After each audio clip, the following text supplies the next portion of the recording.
지역구인 그 성포동, 일동, 이동 네. 주민들에게 감사 인사를 좀 해주시고. 네.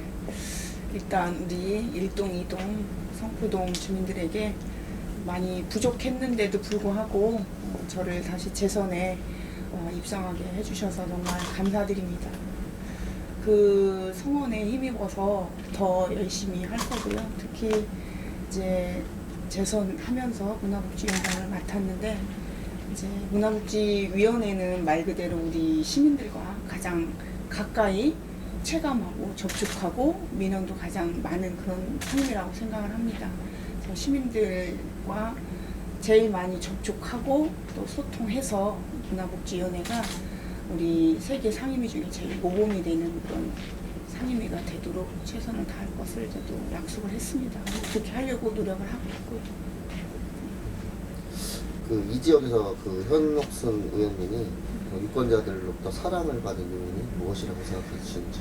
글쎄요, 진보 성향의 그런 시민들한테 다가갈 수 있을까 고민을 많이 했었어요. 그리고 지금 말씀하신 대로 역대로 진보 성향에 강한 일동과 이동에 일단 최우선적으로 많이 가야 되겠다. 그리고 만나야 되겠다.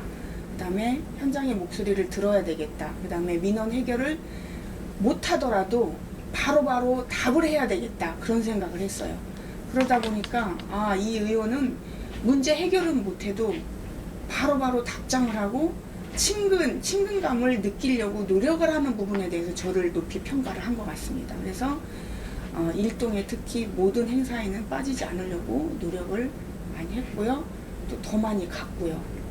그리고 민원이 들어오면 제일 먼저 해결을 하려고 노력을 했고 제일 먼저 제가 시의원이 돼서 해결하는 게 바로 일동 족구장이었습니다.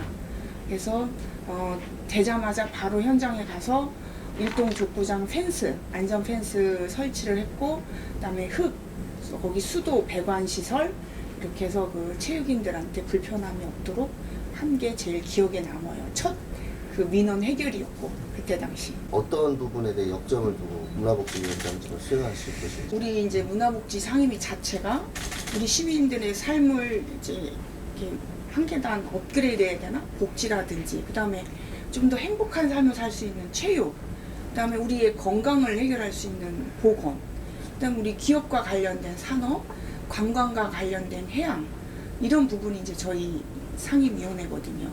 그러다 보니까 어느 부서 하나가 소홀해서는 안 된다고 저는 생각을 하고 그렇지만 그 중에 그래도 우리 피부에 가장 많이 체감할 수 있는 복지겠죠. 아무래도 우리 이분들과의 소통성을 높이기 위한 그 위원장님은 앞으로 어떻게 소통성을 높여야 할까요? 저희 국민의힘은 이번에 이제 청년 의원이 들어왔잖아요. 30대 중반이 들어왔고 또 40대 후반인가 50대 초반이 있고 제가 이제 중간, 그 다음에 이제 50대 중후반, 그 다음에 이제 60대 이렇게 중반 골고루 이제 들어왔는데요. 그 중에 제가 보니까 중간 역할을 할 수 있는 그런 나이대더라고요. 그래서 일단 이제 부의장님 같은 경우는 저하고 같이 이제 초선위원을 거치면서 이번에 이제 부의장님에 오르셨는데 연륜답게 그리고 삶에 또 저희 선배님답게 저희 이 후배들을 잘 이끌어 오셨어요. 8대에도. 그래서 그런 부분에 대해서도 높이 평가하고 또 앞으로도 우리 구대의원들 잘 이끌어 나가실 거라고 생각을 하고요. 그 다음에 한갑수 의원이나 김재국 의원님들은 또 6대, 7대 때 그 경험이 있으시잖아요. 그래서 물론 저도 경험을 했지만 똑같은 재선 입장에서 동등하게 서로 교류하고 소통하고 해서 우리 국민의힘이 다른 쪽으로 방향으로 나가지 않도록 두 분이 방향 제시를 잘 해줄 거라고 생각을 하고요. 그 다음에 이제 저거든요. 네, 제가 딱 중간이고, 그 다음에 또 초선 의원 이혜경 의원님이나 또 이지아 의원님, 또 김유숙 의원님도 연령대가 비슷하다 보니까 또 같은 여성이고, 또 그러다 보니까 그 위에 선배님들의 어떤 그런 경험담을 많이 듣고서 이번 구대 의원님들은 열정이 되게 많으시더라고요. 그래서 벌써부터 공부해달라고 그래서 이제 저희 워크숍도 잡았어요. 그만큼. 그래서 구대 초선 의원들은 열정과 정말 이 의회에 대한 그런 관심도가 되게 높더라고요. 저도 물론 그때 당시 높았지만 더 높은 것 같고 그런 초선 의원님들의 열정이 꺾이지 않도록 제가 뒷받침을 잘 하려고 노력을 하고 있습니다. 과거에 왜 협치가 잘 안 돼서 좀 어려움이 있었던 부분도 있었잖아요. 네. 그래서 또 민주당 측에 좀 바라는 바가 있으면 말씀해 주시죠. 8대 때는 우리 의장님과 이제 집행부와 어찌됐든 누가 판단 객관적으로 해도 소통이 부족했거든요. 그래서 오죽하면 불통 시장님이라고 했고 의회와 집행부가 불통 관계를 많이 했고 그쪽 또 위원장님께서도 시정 질문을 많이 했습니다. 제발 소통을 하라고. 그래서 이번 이제 운영위원장님은 사선을 하신 박은경 위원장님이고 또 의장님을 했기 때문에 누구보다도 그 여야 협치에 관련해서는 정말 잘 이끄실 분이라고 생각을 하고 또 저 전반기 문화복지위원을 같이 하면서도 정말 여야 따지지 않고 합리적인 위원이시고 제일 또 그래도 이렇게 존경받는 위원님으로 저는 평가를 하고 있습니다. 모든 위원님들이. 그래서 그분의 그런 어떤 연륜과 경험과 그런 것들이 이번 9대에 당대표를 하면서 저희 여당과 많은 소통을 해서 정말 어떤 1대부터 9대까지 가장 모범적이고 소통이 잘 되는 그런 9대를 이끌어 가실 거라고 저는 믿고 또 그렇게 생각을 하고 있습니다. 배려를 넣고 싶어요. 배려를 하지 않고는 존중의 마음도 안 나오고 존중을 하기 때문에 배려가 나오거든요. 제가 당선 소감이나 또 문화복지위원장으로서 소감을 말할 때도 이번 제 개인적인 키워드는 배려와 존중과 소통 그렇게 같이 넣습니다. 그래서 반드시 이 세 부분을 뭐라고 해야 되나 이끌어 가려고 저도 노력을 할 거예요. 교육 전문가셨기 때문에 인구 증가에 대한 좀 대책을 좀 하나 좀 말씀해 주시죠. 제가 보육 그러니까 출신이었고 또 문화복지 간사였고 이번에 또 문화복지위원장을 맡으면서 앞전에 보육정책 또 과장님하고 국장님이 제일 먼저 제 방을 방문을 해주셨더라고요. 그래서 그 부분에 감사하고 또 많은 보육인들과 원장님들이 보육인 출신이 문화복지위원장에 대해서 많은 기대를 할 거라고 생각을 하는데 저도 그런 어떤 부분에 대해서 역할을 하고 싶은데 우리 안산시 재정이 힘들어서 걱정이 됩니다.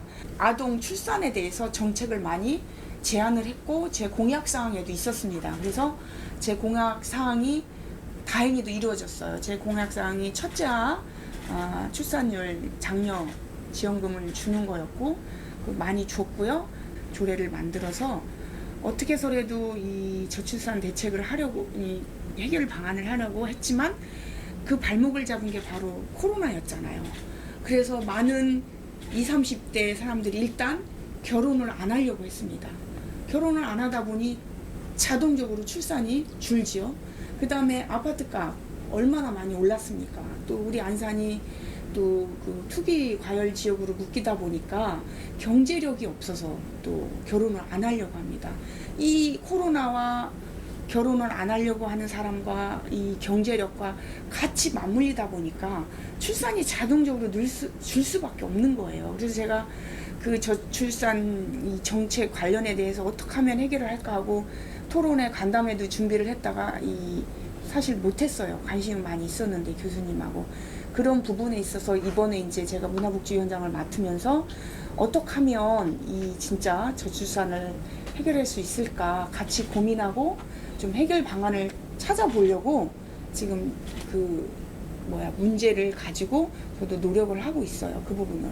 부동산 문제가 제일 컸죠. 그 다음에 기업인들 외부로 많이 유출한 부분인데 그거는 어찌됐든 앞전 시장님의 정책과도 문제가 저는 있다고 보거든요. 물론 반값 등록금이나 저출산 출산 장려금은 늘어났지만 그래도 뭔가가 우리 20, 30대가 왜 안 날려고 하는지 그 간담회 한번 해보셨는지 좀 묻고 싶고요. 그죠? 그리고 인근 세술동으로 많이 빠져나갔잖아요. 거기에 대한 대책도 사실 안 하셨고 재건축만 아파트를 많이 하면서 아파트 값이 너무 올랐잖아요. 그럼 인근 아파트는 우리가 1,500만 원대면 아파트 인근은 1,000만 원, 1,100만 원대였거든요. 그때 당시. 분양가가. 그럼 그쪽으로 갈 수밖에 없는 거죠. 현옥순은 나 어떠한 의원으로 좀 기억되고 싶은지. 그래도 우리 지역구에서 존경받는 어르신들한테 듣는 말은 현 의원 그래도 밖에서 들리는 소문에 의하면 일 잘하고 합리적인 의원이라는 소문이 많이 있더라. 여야 의원들하고 모두 친하고 또 공무원들하고도 이 소통과 협치가 잘 되더라. 그래서 인식이 되게 좋아서 위원장님한테 이렇게 추천을 많이 한다 이런 얘기를 제가 많이 들었는데요. 그런 합리적인 의원과 일 잘하는 그런 의원이 별명은 아니지만 그런 어떤 의견을 들었으니까 4년은 이제 8년을 하게 되면 8년 후에 정말 그 소문이 헛소문이 아니구나 그런 어떤 말을 정말로 듣고 싶어요.